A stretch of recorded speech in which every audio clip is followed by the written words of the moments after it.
I should have listened to the driver. Because the moment I stepped onto that bus, he looked straight at me and said something that still gives me chills. "You're not supposed to be here." At the time, I thought he was joking. Now I know he wasn't, because that bus wasn't meant for people like me. It was meant for something else. It happened about 3 months ago. I work late shifts at a warehouse, so getting home at night is pretty normal for me. Usually I take the last bus around midnight. That night I finished work a little later than usual. The streets were quiet, almost too quiet.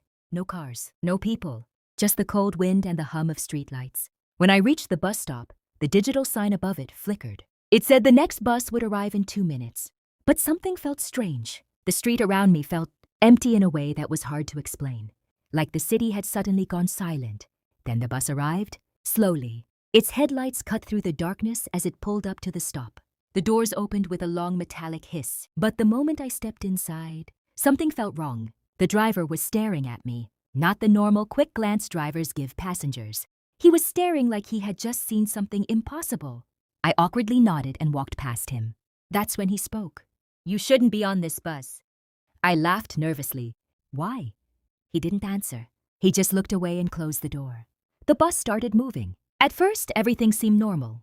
There were about 10 passengers sitting quietly. Most of them had their heads down, some staring out the window, others just sitting still, too still. No one was talking.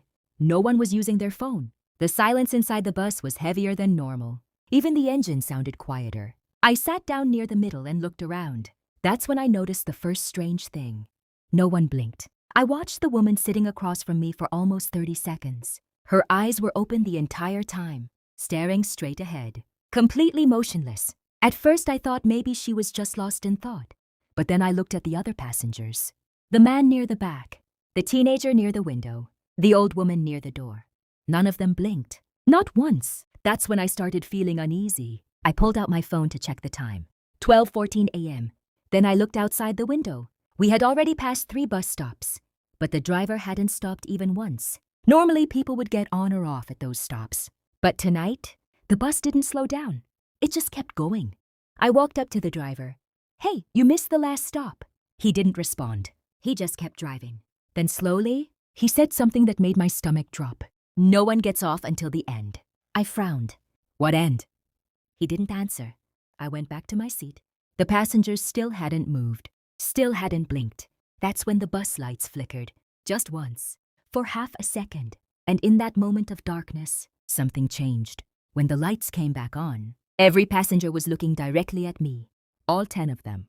Their heads turned, eyes locked on mine, no emotion, just staring. My heart started pounding. I stood up slowly. "Okay, what the hell is going on?" No one answered. No one moved. But then something even worse happened. One of them smiled. Not a normal smile, a wide, unnatural smile. And then the others did the same. I rushed to the front of the bus. "Stop the bus!" The driver sighed, like he had been expecting this. "You weren't meant to board tonight." My voice shook. "What does that mean?"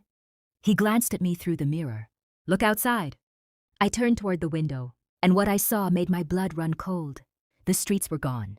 The city was gone. Outside the bus, there was nothing, just endless darkness. Like we were driving through a world that didn't exist. I panicked.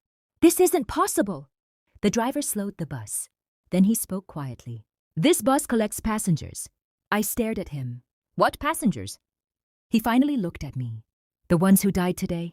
I slowly turned around. The passengers were still staring at me, smiling. Waiting. Then I noticed something I hadn't before. Their clothes. Some had bloodstains. Others looked burned. One man had a deep wound across his forehead. That's when I realized something horrifying. These weren't passengers. They were the dead. The bus came to a stop. The door opened. Outside was a dark, empty road surrounded by fog. The driver pointed toward it. "You're lucky."